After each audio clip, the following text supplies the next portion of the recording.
नमस्कार, आप देख रहे हैं सिटी सेंटर शो। मुंबई से मैं हूं पूजा भारद्वाज। भारत में जिस तरह से, जिस रफ्तार से कोरोना वायरस अपने पांव पसार रहा है, इन्हीं आंकड़ों से आप अंदाजा लगा सकते हैं कि यहां पर 12,000 से ज्यादा मामले सामने आ चुके हैं और 400 से ज्यादा मौतें।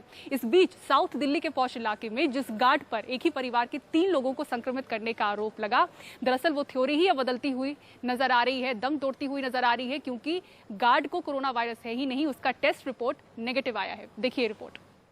कुछ दिन पहले ये खबर सुर्खियों में रही कि दक्षिण दिल्ली के पौष इलाके डिफेंस कॉलोनी में एक ही परिवार के 3 सदस्य कोरोना पॉजिटिव पाए गए। उन्होंने उंगली उठाई अपने सिक्योरिटी गार्ड के खिलाफ, पर अब इस मामले की पूरी सच्चाई सामने आई है। परिवार के आरोप के आधार पर गार्ड के खिलाफ मामला दर्ज किया। आरोप था कि गार्ड निजामुद्दीन के तबलीगी जमात में जाता था, लेकिन उसने ये जानकारी छुपाई। उन्होंने ये खबर भी उड़ाई कि गार्ड के मोबाइल के सिग्नल निजामुद्दीन इलाके में मिल रहे थे। पर तब से पुलिस ने ये साफ नहीं किया है कि गार्ड की रिपोर्ट पॉजिटिव आई या नेगेटिव। पर एनडीटीवी ने आरएमएल हॉस्पिटल की उस रिपोर्ट को खोज निकाला है। 11 अप्रैल को टेस्टिंग करी गई और रिपोर्ट में साफ साफ लिखा है कि रिपोर्ट नेगेटिव आई। हमने गार्ड से भी संपर्क किया, जो कि इस समय ओखला में एक किराए के कमरे पर रह रहा है, और उसने हमसे ये कहा कि उसके जो मकान मालिक हैं उन्हें आरएमएल हॉस्पिटल ने फ़ोन किया और ये कहा कि उनकी रिपोर्ट नेगेटिव है। उन्होंने बताया नेगेटिव आया है, आप निश्चिंत रहो, कोई बात नहीं। सिक्योरिटी गार्ड ने निजामुद्दीन के तबलीगी सेंटर जाने की बात से भी इनकार किया। निजामुद्दीन मरकज में आज तक मैं कभी पैर भी नहीं रखा हूँ। मैं वहाँ से 5 मीटर दूर से निकल जाता था। मैं निजामुद्दीन जाता था, खाना खाने जाता था, नमाज पढ़ने जाता था, मगर उस मस्जिद में नहीं, मरकज में नहीं जाता था। दूसरी मस्जिद है वहाँ से 20 मीटर की दूरी पर है मस्जिद, उसमें जाता था। वो मस्जिद टाइम से खुलती थी, टाइम से बंद होती थी नमाज के वक्त, तो उसमें नमाज पढ़ के मैं उधर से ही ड्यूटी निकल जाता था। मैं निजामुद्दीन जाता था, मैं झूठ नहीं बोलूंगा। मैं मरकज से मेरा कोई मतलब नहीं है। पुलिस अधिकारी ने अपनी पहचान छुपाई, पर इस बात की पुष्टि कर दी कि गार्ड की रिपोर्ट में कोरोना नहीं आया है। आरएमएल हॉस्पिटल वाले फोन करते हैं, जो नंबर गिवन होता है। हाँ। इसके यहाँ पे नंबर था मकान मालिक का। हाँ। उसको फोन करके उन्होंने बताया कि आपकी रिपोर्ट आ गई है, नेगेटिव, ले जाइए। लेकिन अभी जो हमारे को वहाँ पे हॉस्पिटल वालों से हमने अपडेट लिया है, वो यही बता रहे नेगेटिव। हम कई बार डिफेंस कॉलोनी के पुलिस थाने आए और यहाँ पे एसएचओ से मिलने की कोशिश की, पर हर बार हमसे यही कहा गया कि वो यहाँ पर मौजूद नहीं है और बाहर गए हैं पेट्रोलिंग ड्यूटी पर। जब हमने एसएचओ को फ़ोन किया तो उन्होंने हमसे कहा कि गार्ड की रिपोर्ट अब तक नहीं आई है, और अगर हमें इससे ज़्यादा और भी कोई जानकारी चाहिए तो हमें साउथ ईस्ट डिस्ट्रिक्ट के पुलिस वालों से बात करनी चाहिए। जिन 3 लोगों को बीमार करने का शक गार्ड पर आया, उनमें से एक 80 साल के बुजुर्ग की मौत हो गई। उनका बेटा मैक्स साकेत में वेंटिलेटर पर है और मां डिस्चार्ज हो चुकी हैं। पुलिस ने व्हाट्सएप मैसेजेस भी भेजे थे, ये कहते हुए कि गार्ड का तबलीग से कनेक्शन बताया जा रहा है।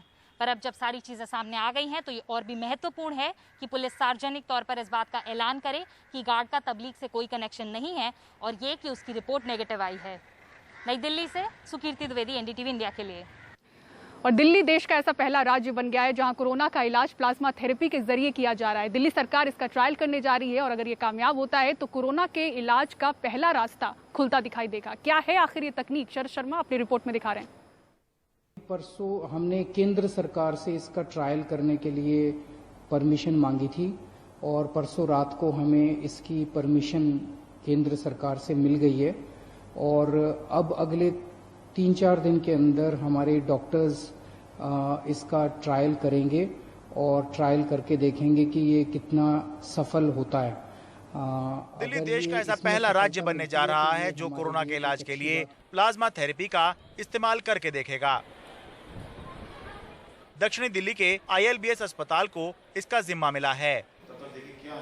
अस्पताल के डायरेक्टर और कोरोना पर केजरीवाल सरकार की प्लानिंग के अहम सदस्य डॉक्टर SK सरीन ने एनडीटीवी को बताया कि शुरुआत में 10 लोगों पर इसका ट्रायल करके देखा जाएगा।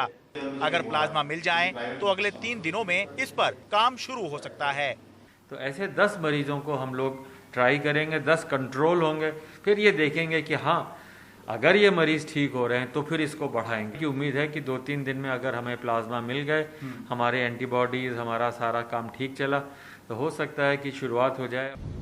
सरकार और सिस्टम के स्तर पर अभी इस तकनीक का ट्रायल शुरू होना है, लेकिन दिल्ली के एक बड़े प्राइवेट अस्पताल मैक्स साकेत ने प्लाज्मा तकनीक के जरिए एक पिता और पुत्र का इलाज करने की कोशिश की।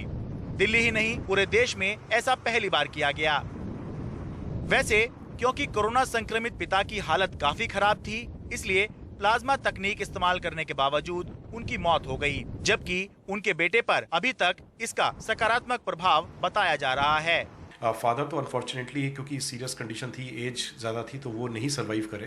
अच्छा। जो बेटे हैं जिनको अभी ट्रीटमेंट चल रहा है उनका, और पिछले कुछ दिनों में अब जो ट्रेंड हम देख रहे हैं उनका, पैरामीटर्स काफ़ी इम्प्रूव हो रहे हैं। अच्छा। अभी तो मैं ये नहीं कहूँगा कि वो क्रिटिकल कंडीशन से बाहर निकल के एब्सोल्युटली स्टेबल हो गए, ये नहीं कहूँगा मैं, बट पिछले 2-3 दिन में जो मोस्टली पैरामीटर्स हैं वो इम्प्रूवमेंट की तरफ ही शो कर रहे हैं। डॉक्टर्स के मुताबिक कोरोना से ठीक हुए किसी एक व्यक्ति के खून से प्लाज्मा निकालकर 1 से 2 मरीजों के इलाज के लिए इस्तेमाल किया जा सकता है, लेकिन पुख्ता तौर पर तभी कहा जा सकता है जब इसके ट्रायल के नतीजे आ जाएं। कोरोना के इलाज के लिए कोई दवाई तो है नहीं, इसलिए कोरोना के इलाज के इस तरीके से बहुत सी उम्मीदें जुड़ी हुई हैं, लेकिन ये तरीका तभी कामयाब हो सकता है जब जो लोग कोरोना से ठीक हो चुके हैं वो सामने आकर रक्तदान करें, क्योंकि कोरोना के इलाज के इस तरीके का सीधा मतलब यही है कि जिन योद्धाओं ने कोरोना पर विजय पा ली है वो मौजूदा कोरोना योद्धाओं के लिए रक्षक का काम कर सकते हैं। दिल्ली से मैं शरद शर्मा, एनडीटीवी इंडिया। कई जरूरी सेवाओं से जुड़े कर्मचारियों के साथ साथ मीडिया कर्मी भी मैदान में डटे हुए हैं। मुंबई शहर में जब कई पत्रकार कोरोना पॉजिटिव पाए गए, संक्रमित पाए गए, तो सभी पत्रकारों की आज जांच के लिए एक खास व्यवस्था की गई। हमारे सहयोगी सुनील सिंह और अभिषेक शर्मा ने भी ये जांच करवाई। देखिए, ये जो टेस्ट हम करा रहे हैं ये दरअसल एक सिंबोलिज्म है। वो इसलिए क्योंकि बहुत सारे लोग डरते हैं टेस्ट कराने से, उनको लगता है कि टेस्ट करा लेंगे तो क्या होगा, बहुत सारे लोग भाग रहे हैं। ऐसा कुछ भी करने की ज़रूरत नहीं है, यहाँ पे कुछ भी ऐसा नहीं हो रहा। अगर हम लोग भी जैसे दोनों आए हैं तो हमें अगर ये मान लीजिए असिम्प्टोमेटिक भी है या कुछ ऐसे लक्षण उनको समझ में आते हैं तो हम बिल्कुल प्रोटोकॉल को फॉलो करेंगे, जो प्रोटोकॉल सरकार ने बनाया हुआ है। और इसमें ये प्रोटोकॉल आप देखिए कि सारे लोगों को अपना हेल्थ सैनिटाइजेशन करना है। तो मैं सुनील अब मेरा माइक पकड़ सकते हैं। हाँ, इसको भी सैनिटाइज कर रहे हैं हम लोग लगातार। दरअसल ये जो माइक है इसको भी हमें लगातार सैनिटाइज कर, क्योंकि इसके ऊपर लगातार कोई ना कोई हाथ बदल रहा है। फॉर्म भरना होता है, फॉर्म में आपको अपनी पूरी हिस्ट्री बतानी होती है, कहीं आपको कोई पुरानी बीमारी तो नहीं है, आपको हाइपरटेंशन तो नहीं है, आपको डायबिटीज़ तो नहीं है। तो ये तमाम चीज़ें हैं। मुंह खोलना है, जबान बाहर निकालनी है, ठीक है। थोड़ा सा मन आ करो, आ बोलिए, शाबाश। बिल्कुल नहीं, 2 सेकंड का टेस्ट है, बस खांसना नहीं। हो गया, थैंक यू। बस इतना ही काम है। इतना आसान है? Yes, thank you. बहुत आसान है। हमें तो ऐसा लग रहा था कि बहुत कठिन होगा, लेकिन कुछ हल्का सा महसूस हुआ खाली गले के पास, कुछ तो रोज लिया। बहुत 2 सेकंड के लिए करना है, जबान बाहर निकालिए। शुक्रिया। बस 2 सेकंड कंट्रोल कीजिए, थोड़ा सा कफ आएगा लेकिन खांसना नहीं। शुक्रिया, हो गया, धन्यवाद। तो ये जो टेस्ट है ये स्वैब टेस्ट किया गया है सर? यस। तो ये स्वैब टेस्ट की रिपोर्ट कितने दिन में आ जाती है? 12 आवर टू 14 आवर्स में आ जाती है रिपोर्ट। अच्छा, आप लोगों के ऊपर अब इस समय बहुत दबाव चल रहा होगा? बहुत दबाव है, लेकिन हमें जितना कोरोना को कंट्रोल कर सकते हैं उतना करना है। इसके लिए जितनी भी जांच करनी पड़ेगी हम लोग करेंगे, बट लोगों की सहायता मिलनी चाहिए। हम बस लोगों का कोरोना से बचाव करने के लिए आए, ना कि उनका कुछ इससे हार्म होने वाला है। बस ये जांच से उनको अगर पॉजिटिव आता है तो उनको 14 दिन के लिए थोड़ा सा आइसोलेशन में रहना पड़ेगा। बस इतनी सी बात है, लोगों को हमें हेल्प करनी चाहिए। तो हेल्थ वर्कर भी कह रहे हैं घबराइए नहीं, आप ज़रूरत है आपकी मदद की तो आप मदद करिए सरकार की, ताकि सरकार आपकी मदद कर सके। मुंबई से सुनील सिंह और राजेंद्र दयालकर के साथ अभिषेक शर्मा, एनडीटीवी इंडिया। हाल ही में मुंबई के बांद्रा स्टेशन के बाहर प्रवासी मजदूरों के हंगामे के मामले में जांच कर रही बांद्रा पुलिस को एक बड़ा झटका लगा है। इस मामले में जिस पत्रकार को उन्होंने गिरफ्तार किया था उसे बांद्रा की अदालत ने जमानत दे दी है। मुंबई पुलिस जिस खबर को बांद्रा स्टेशन के पास हुए हंगामे के लिए जिम्मेदार मान रही है, बांद्रा की अदालत ने वो खबर चलाने वाले उस रिपोर्टर को जमानत दे दी। बचाव में हमने ये कहा कि कोई कनेक्शन दिखाई नहीं पड़ता between the news report and assembly, और जो अरेस्ट था वो इम्प्रॉपर था, करेक्ट नहीं था, लीगल नहीं था। हालांकि बांद्रा स्टेशन दंगा मामले में गिरफ्तार 10 आरोपियों को अदालत ने 19 अप्रैल तक के लिए पुलिस हिरासत दे दी है। इनमें 9 भीड़ में शामिल होने वाले प्रवासी मजदूर हैं, तो एक आरोपी उस वीडियो को बनाने वाला है जिसमें 15,000 रुपए देने की मांग सुनाई पड़ रही है। आरोपी रऊफ शेख बांद्रा के उसी शास्त्री नगर का रहने वाला है जहां सभी मजदूर रहते हैं।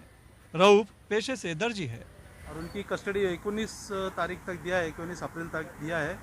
उसमें एक सेक्शन नॉन बेलेबल सेक्शन था जिसकी वजह से उनको कस्टडी दिया गया। 3 अलग अलग FIR और 12 गिरफ्तारी हो चुकी हैं। सोशल मीडिया के जरिए प्रवासी मजदूरों को सड़क पर उतरने की अपील करने वाले विनय दुबे से अभी पूछताछ जारी है। बांद्रा पुलिस की जांच में अभी तक किसी भी तरह के साजिश के तार जुड़ते नजर नहीं आए हैं, लेकिन ये सवाल अब भी बना हुआ है कि आखिर इतनी बड़ी संख्या में प्रवासी मजदूर अचानक से जमा कैसे हो गए। मुंबई से कैमरामैन राजेंद्र दयाल के साथ सुनील सिंह, NDTV इंडिया के लिए।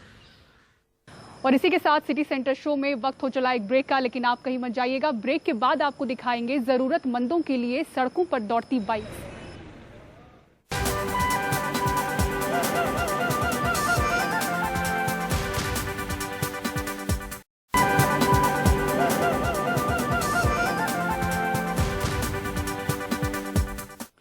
और मुंबई शहर में कोरोना वायरस का कहर लगातार जारी है। यहां पर 381 से बढ़ाकर 438 कंटेनमेंट जोन यानी कि संक्रमण जोन कर दिए गए हैं। सबसे अहम बात यह है कि कुल 24 वार्ड में से 7 वार्ड ऐसे हैं जहां 58% मामले मौजूद हैं। इसी के साथ जो कंटेनमेंट जोन्स हैं, जिन इलाकों को इनमें डाला गया है, वहां अंदर लोग जो फंसे हुए हैं वो किन संघर्षों से गुजर रहे हैं, देखिए इस रिपोर्ट में।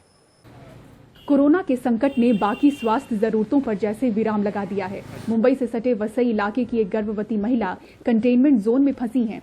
इलाके के कई अस्पताल बंद हैं, अब पैदल चलकर ही क्लिनिक या हॉस्पिटल की तलाश में हैं। मुझे हॉस्पिटल जाना है। जैसे आप देख रहे हैं कि यहाँ पे बंद है, यहाँ किसी तरह की कोई सुविधा नहीं है, कोई एम्बुलेंस नहीं है, हमारे पास कोई गाड़ी नहीं है।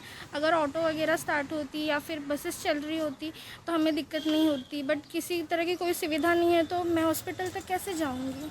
कोरोना का हॉटस्पॉट बना धारावी संक्रमित मामलों में 85 पार कर चुका है। 9 की मौत हो चुकी है। लॉकडाउन के दिन और पुलिस की सख्ती जैसे जैसे बढ़ रही है, धारावी की तंग गलियों और इन छोटे छोटे कमरों में फंसे खाली पेट मजदूरों के सब्र का बांध टूट रहा है।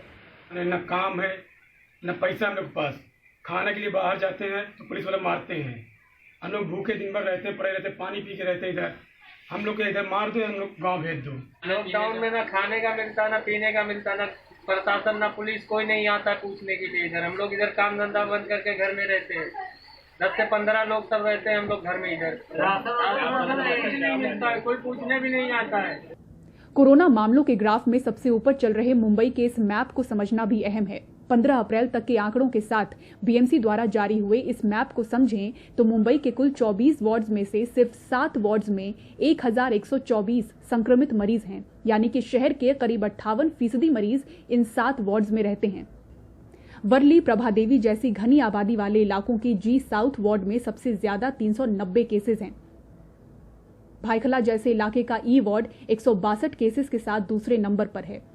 तीसरे नंबर पर 135 केसेस के साथ मालाबार हिल, बालकेश्वर जैसे इलाकों का D वार्ड है। तो वहीं धारावी, दादर, माहिम इलाकों वाला G नॉर्थ 123 केसेस के साथ चौथे नंबर पर है। 5वें नंबर पर M ईस्ट यानी कि गोवंडी, मानखुर्द जैसे इलाके हैं जहां 103 पॉजिटिव केसेस पाए गए हैं। तो छठे स्थान पर बैंड्रा, खार, सांता क्रूज का H ईस्ट वार्ड आता है जहां 105 केसेस हैं। और 7वें नंबर पर है अंधेरी, विलेपार्ले का K वेस्ट वार्ड जहां 106 संक्रमित मरीज मिले हैं।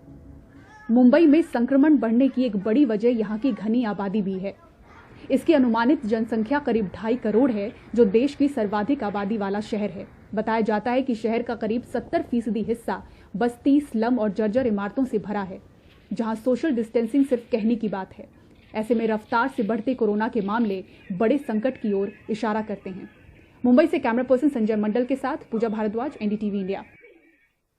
और अब खबर बेंगलुरु शहर से, जहां दिहाड़ी मजदूरों की संख्या पहले जहां 1.25 लाख बताई जा रही थी, अब ये 2 लाख के आसपास बताई जा रही है। और इन तक खाना पहुंचाने के लिए सड़कों पर बाइक्स और स्कूटीज दौड़ाई जा रही हैं ताकि इन्हें ढूंढ ढूंढ कर इनकी मदद की जा सके। बाइक सवारों के पास खाना हो सकता है, इस उम्मीद से देखिए किस तरह जरूरतमंद दौड़ रहे हैं।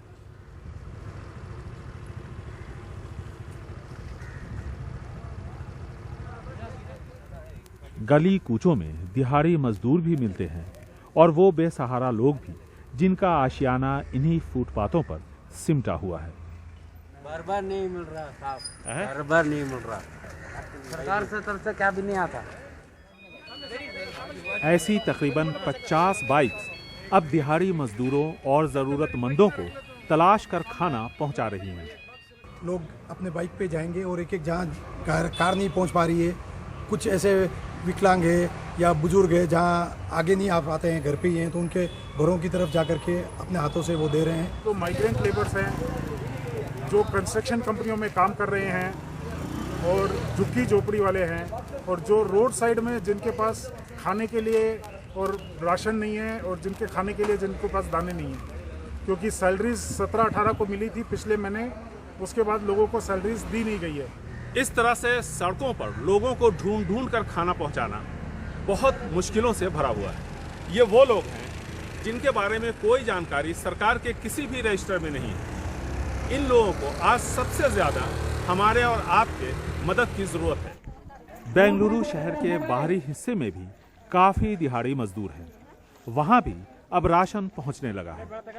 ये पूरे नॉर्थ इंडियन हैं जो यहाँ पे डेली वेजेस पे जो काम करते हैं, जो लेबर।